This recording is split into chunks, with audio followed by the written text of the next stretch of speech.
All right.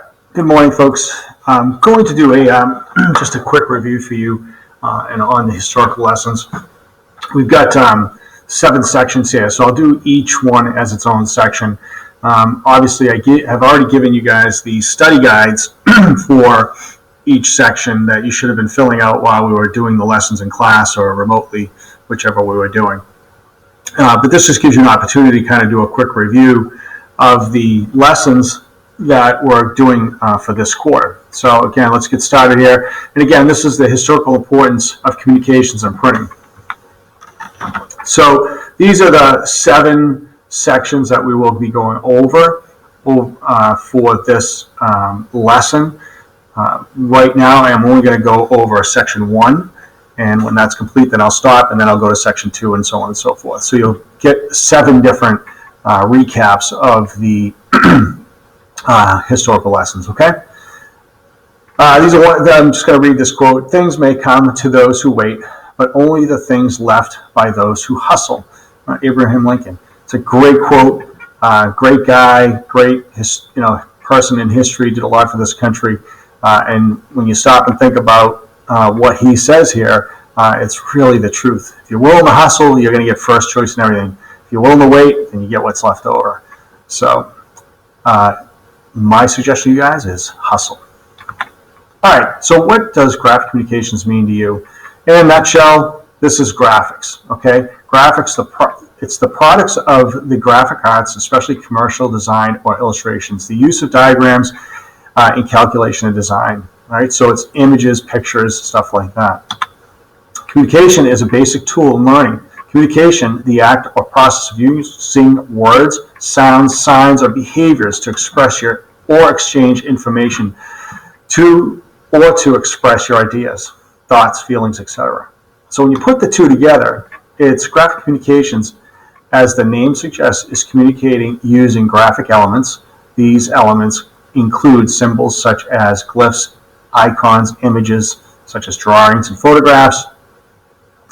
And basically, it is the process of creating, producing, and distributing material, incorporating words and images to convey data, concepts, and emotions. That's what our industry is all about. It doesn't matter what you put it on. It could be a poster, a coffee mug, a t-shirt, you name it. If it can get printed, it's part of our industry. All right. What has been the role of communication in the advancement of learning and education? So, someday you just might come back and be a teacher at Great Lowell. Fred Shee, 1984. Fred was my exploratory teacher. He was my junior and senior theory instructor. And he told me that when I was graduating. And I kind of chuckled and said, yeah, okay, Fred, I'll never be back here. And like 30 years after I graduated, something like that, I ended up coming back as a teacher. So deep down inside, Fred knew that someday I would come back. So let's look at the classrooms of the past compared to the classrooms of today. Classrooms from the 60s, the 70s. Look at how these kids are dressed. Look how they're sitting. Really hadn't changed much from the 60s and 70s. In fact, education as a whole, classroom style, hasn't changed a lot in probably the last 200 or 300 years. Classrooms from the 80s, look at the size of those monitors, even from the 90s. Classroom 2000s, you guys, are using smart boards. I mean, right now you're on remote learning, so everybody has a laptop. We're doing everything in the cloud.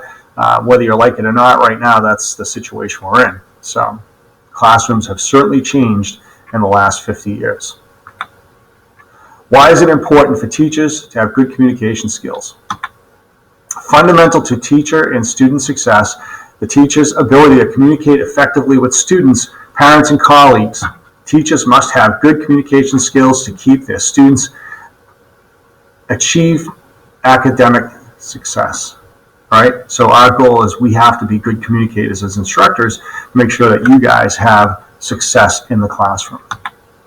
Teaching and classroom management take place by means of communication. Communication is the means by which the varying needs, feelings, and attitudes of teachers and learners are conveyed to each other in order to establish cooperation in achieving the learning outcomes.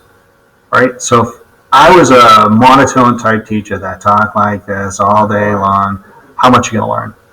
Instead, I have typically an upbeat sound in my voice. I'm really, as some of my students have said, a bit of a nerd when it comes to graphic stuff. It's because I love what I do. All right. So we're going to demonstrate an understanding of the significant role of printing in the history of mankind. All right. I owe all my knowledge to the German inventor Johannes Gutenberg, and you'll learn more about him down the road. You guys might know something about him right now, but I'll give you some more information about him and his effect on the graphic arts industry. All right, so where did it all start? First human language emerged roughly 150,000 years ago in East Africa. This is some important information if you just want to take a note of that. The first human language emerged roughly 150,000 years ago in East Africa. To some extent, language appears to be innate to Homo sapiens. The fossils evidence of Homo sapiens goes back about 150,000 years. So we may assume that part of what distinguished the species when it appeared was speech. So I'm not going to read this word for word, but vocab is something that emerged from all of this stuff. Okay, and it's been around for even though we know language is around for 150,000 years, handwritten stuff had been around for only about 6,000 years. And there's some evidence of that you're going to see in a minute. There's about 5,000 languages on Earth, and this guy, Michael Krauss of the University of Alaska, estimates that we'll have 500 within 100 years. Minority languages are being killed off along with minority cultures. And what they mean by that is, as more cultures learn to speak English or, French or whatever, you're going to lose some of the native languages. So for instance, my family came from Canada. My older brothers and sisters all spoke French at home. When I kind of came along, they kind of stopped doing that because English was the predominant thing in the home because we were all going to school.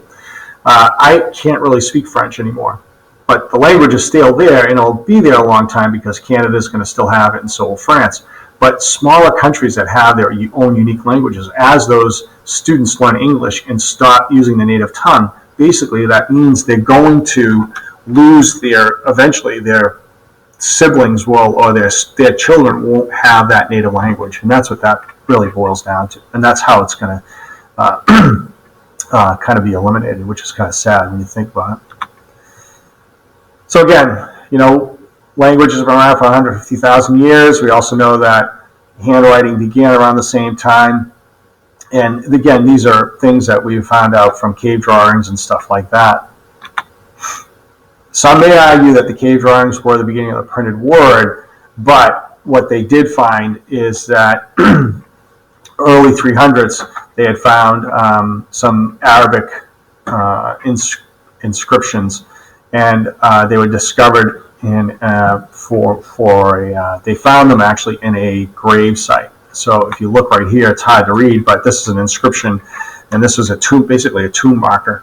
It's hard to read, but that's what they're saying is the oldest version of